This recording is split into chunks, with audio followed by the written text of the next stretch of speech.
Hi there, welcome. I'm Victoria, the Minimalist. I was listening to a podcast a few months ago, and they were talking about what they thought minimalism was. They are not minimalists themselves. You could hear the misconceptions just rattling around in their brains before they spoke them. They didn't realize that what they were speaking was not minimalism at all. They believed that minimalism was just throwing away all that you had and then buying everything new, and that you keep throwing things out and keep getting new over and over again. And I can understand how they get this idea because there are lots of decluttering videos out there, and those people are not minimalists. There are some minimalists that will show you decluttering videos. I have done it, and it's usually if I haven't decluttered that area in several years and my tastes have changed around that. But what you need to know is that minimalists, they are into curating the items that they need and what they use on a regular basis. We don't believe in being wasteful. We don't just throw things out, and I don't know where they're getting that minimalists just throw out everything. That is not the case. That was not the case with me. For those of you who don't know me and are new to this channel, this will mark the 20th year that I am a minimalist come this summer. It was June of 2006 when I started to establish changing my lifestyle. I started selling everything I had. I was very inspired to do so by different factors going on in my life. I was newly pregnant at that time too, with my first child. And then over several years, I wasn't able to get rid of all the things that I had wanted to because my husband was not a minimalist, and I was respecting that, but I was also encouraging him, saying, hey, you don't really use this, do you need it?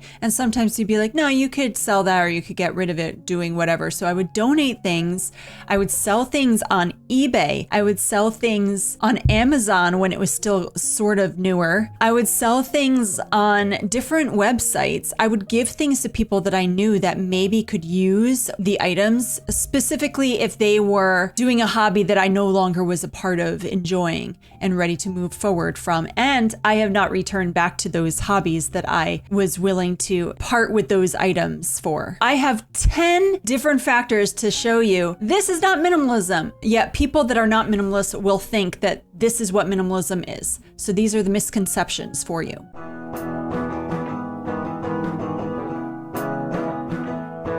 Decluttering is not minimalism. While initially when you become a minimalist, you tend to declutter, you tend to go through all of the items that you have. You tend to figure out what you need and what you don't need. Initially, when you get rid of all the items after a while, you don't tend to declutter on a regular basis. I barely ever declutter. Now, if there is someone that's a new minimalist and they are doing a video footage of that, that is amazing. And I wish that I had a YouTube channel when I had started doing that. But I see a lot of people who are always decluttering over and over again, because so many times I see these people decluttering on their videos, but then they buy all these different things and they do these haul videos twice or 3 times a year. I see them decluttering again. It's like they don't really feel like they know what they want, and they're just like making content for people of all the stuff they buy. And it's actually hard for me to watch those videos, and I usually skip them. I can't fathom constantly having to buy more and more and more and then decluttering it all over again. A lot of minimalists are into the one out, one in factor. So if, say, I have a tattered dress that I have tried to fix several times and finally I'm like, I can't really use this. We could use the fabric for something. Maybe I've actually torn up dresses and used them as rags so I could clean my house with them. And then we replace the item, maybe. For me, I don't always replace items. So the one in, one out factor for me, I like to do 2 out and 1 in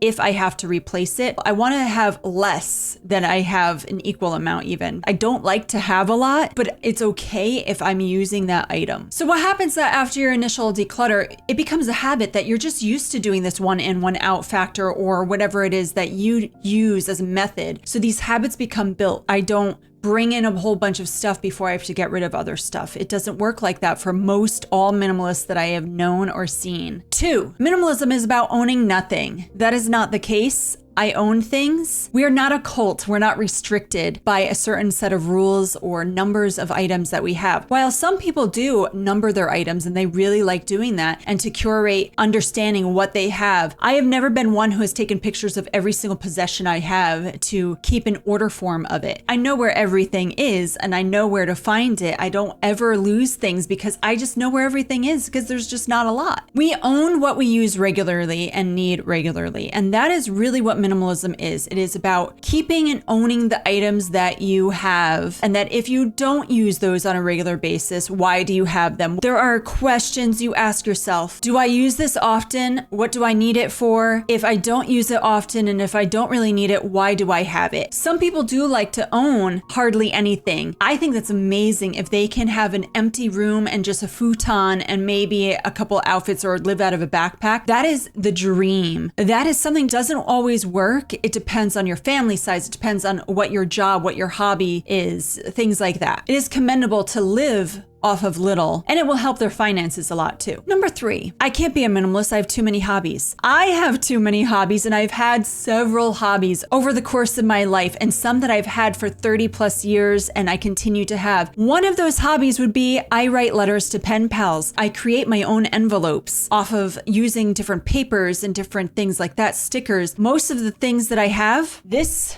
right here, these are the items I use for when I make envelopes. Most of my stickers are sent to me by other pen pals, and then I redistribute them or I use them. Here's an example of one of my envelopes I made. I make quilts. I have shown before all the fabric that I use. Photography is a hobby of mine. Minimalism is about being creative. It's using what you have to create those things and not to go crazy. I have known people that they do what I do with the envelopes and the pen pals, and they have an overabundance of items. They have so much that they don't touch, they don't use, they keep buying and buying and buying and buying. I don't do that. I know what I need, and I buy it probably every 6 months. I might buy something new that I might need, and it's usually seasonal. When you have hobbies as a minimalist, you might have to buy things. Minimalists try their best to not just keep buying and buying and buying. So maybe I'll buy a few fabrics that are new for a certain project, and whatever's left over, I'll use those for scrappy quilts. And then I sell my quilts and I make money off of them. When it comes to reading books, which I read 260 books in 2025, guess how many of those books I have kept? None. I either got them from the library, or if I bought them, I donated them or sent them out to secondhand bookstores. I give them to people that maybe have been showing an interest that they want to read them. I don't keep books. If I kept all the books I read, I would have no room for them where I live. I know people, they just buy books and they'll just sit on their shelves for years, not ever being read. I can't live like that. That's what minimalism is, where you know what you have, you know what you're going to use it for, but you don't let it sit. You take care of business right away. Number 4, minimalism means I can't like color. Yes, a lot of minimalists are very into a monochromatic type of style. There was a video I had about the artistic aesthetic, but I'm a colorful person, yet I don't own a lot of clothes, and I wear the same clothes pretty much every week. Maybe I have enough for 2 weeks, maybe, but I'm allowed to have color. I love empty white walls, but I need to have color. So I have curtains I created that are colorful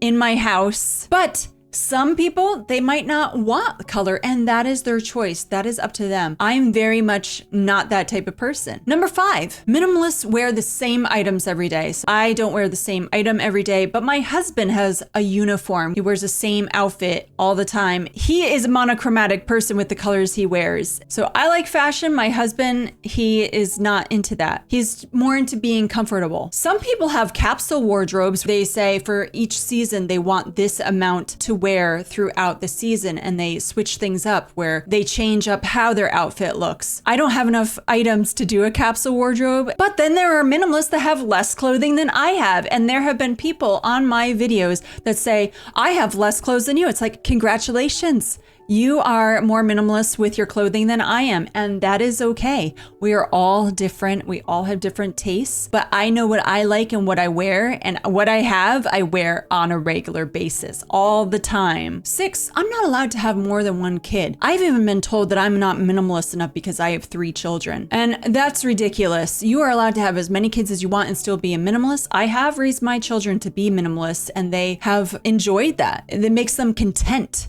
And people don't understand that when my kids are like, I don't really need anything. They don't get it. You can have lots of kids and be a minimalist. We actually live very simply here. We have a 2-bedroom, 2-family house with a family of 5, and we're fine. We have plenty of space for us. I became a minimalist when I became pregnant. So if I didn't go through pregnancy, I don't think I would have been a minimalist, to be honest with you. I was very materialistic beforehand. A lot of large minimalists minimalist families that I have known or have heard of, they just do their best to not have too much stuff, and they know how to keep things simple and to not have an overabundance for their children, and they make it work, and I've made it work too. 7, if I'm a minimalist, then I can't own a car. That's just silly. I know minimalists that are van life people. I know minimalists that have schoolies, minimalists that have Airstreams, minimalists that have a couple cars, 3 cars, but then there are also minimalists that do public transit and they ride their bikes everywhere.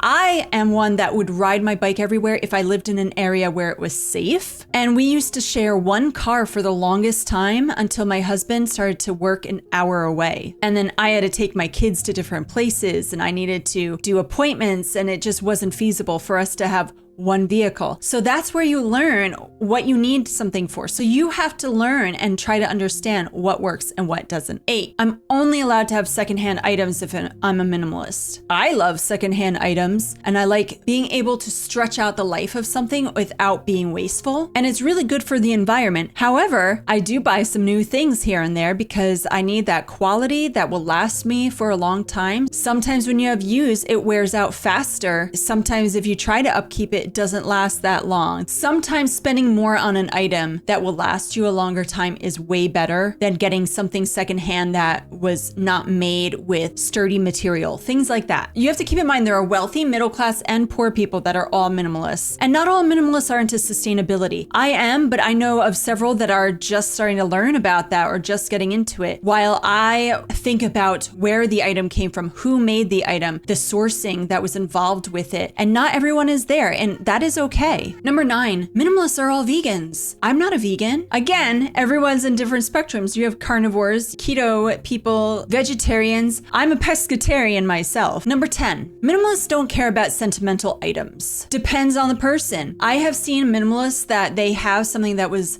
of value to them from something that was passed down to them and they put it on display or they use it on a regular basis. It is out there. They don't keep it hidden away. They don't lock it up in a box that is shoved in their closet because that sentimental item means that much to them. For me, I don't own sentimental items, but I'm an extremely sentimental person where the memories are very important to me. I don't need to keep an item to remember a person or maybe a situation or something that I've done in my life. I have the memories. Some minimalists are very, very into keeping certain items that mean a lot to them. A lot of minimalists are like, well, what is the most important item I have? And maybe they'll just keep 1 item rather than having a full collection of something that they are not going to actually use or that serves them no actual purpose. A lot of us are more into functional items that are sentimental. So maybe if your uncle gave you a vintage car or something and you drive it around, of course, keep that. If you're putting use to it, go for it. Maybe it's jewelry. Okay, well, wear the jewelry that meant so much to you that was sentimental. Things like that. So from this list, I hope you understand that we're all different with different focuses in our lives. And I find there is no official rules for minimalism, nor should there be, but we all agree that less is freeing. Having an overabundance